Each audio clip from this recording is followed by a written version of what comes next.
Hi, இளைய தளபதி TVK கட்சியின் தலைவர் விஜய் பற்றிய ஒரு வீடியோ தான் இது. இப்போ விஜய் அவர்கள் கட்சி ஆரம்பித்ததுக்கப்புறம் என்னுடைய நண்பர்கள் நிறைய பேர் என்கிட்ட கேட்டாங்க. ஏன்னா விஜயோட படங்கள் ஆரம்ப கட்டத்தில் நிறைய படங்கள் நீங்கள் ஒர்க் பண்ணீங்க, உங்கள் கூட இருந்தவங்க எல்லாருமே இப்போ விஜய் கூட இருக்காங்க, நீ ஏன் அங்கே போகலை அப்படின்ற கேள்வி என்கிட்ட வந்தது. அதுக்கு ஒரே ஒரு பதில் தான் என்னுடைய பதில். என்னுடைய குரு எஸ்.ஏ. சந்திரசேகர் அவர்கள் இப்போ விஜய் கூட இல்லை, அதனால் நான் அங்கே போகலை, இவ்வளோ தான். ரெண்டாவது, இப்போ நான் போயிட்டு அங்கே பண்ணுற அளவுக்கு ஒன்றும் கிடையாது. ஏன்னா அவர் இன்றைக்கி எவ்வளோ பெரிய உயரத்தில் இருக்கார் அப்படிங்கிறது உங்கள் எல்லாருக்குமே தெரியும். அதுக்கு பதில் நான் சொல்லிட்டேன். ரெண்டாவது, விஜயை பற்றின ஒரு சின்ன தகவல்னால் இன்றைக்கி நீங்கள் பார்க்குறீங்களா, படத்தில் பார்த்த விஜய், கட்சியில் பார்க்குற விஜய், இதை தாண்டி இது ஜெயிக்கிறதுக்கு முன்னாடி இன்றைக்கி இளைய தளபதியாக ஆகிறதுக்கு முன்னாடி முதல் படம், ரெண்டாவது படம், மூணாவது படம்னு இருந்ததில்ல, அப்போ விஜய் எப்படி இருந்திருப்பார், அப்போ அவருடைய மனநிலை, மக்கள் அவரை எப்படி பார்த்தாங்க அப்படிங்கிற விஷயத்தை தான் இப்போ நான் உங்கள்கிட்ட சொல்ல போகிறேன்.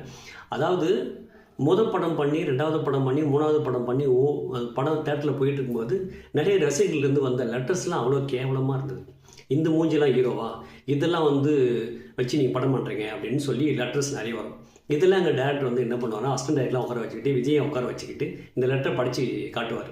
விஜய் அதுக்கு எதாவது ரியாக்ட் பண்ணுவார் அப்படின்னு பார்த்தீங்கன்னா எந்த ரியாக்டுமே பண்ண மாட்டாப்புல, அப்படியே அமைதியாக கேட்டுக்கிட்டு சைலண்ட்டாக போயிடுவாப்புல. அது காரணம் என்னென்னா, அந்த அமைதிக்கு பின்னாடி ஒரு வெறி இருந்தது, மிகப்பெரிய ஒரு வெறி இருந்தது.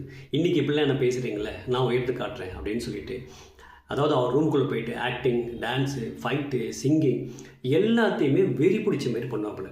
ஒரு விஷயத்தை எடுத்துக்கிட்டால் அதில் ஜெயிச்சிடணும். அந்த ஜெயிக்கிறதுக்கு எவ்வளோ உழைப்பு தேவையோ அந்த உழைப்பு முழுமையாக கொட்டக்கூடிய ஒரு ஆள் தான் விஜய். அந்த உழைப்பு தான் அவர் எவ்வளோ தூரம் உயர்த்தி கொண்டு வந்துச்சு. அவர் கட்சி ஆரம்பித்து அந்த மேடையிலே அவர் பேசியிருந்தாப்புல, கூத்தாடின்னு சொல்கிறீங்க, இந்த கூத்தாடி ஆரம்பத்தில் படம் நடிக்கும்போது இந்த மூஞ்சிக்கெலாம் ஹீரோவா அப்படின்லாம் பேசினாங்க.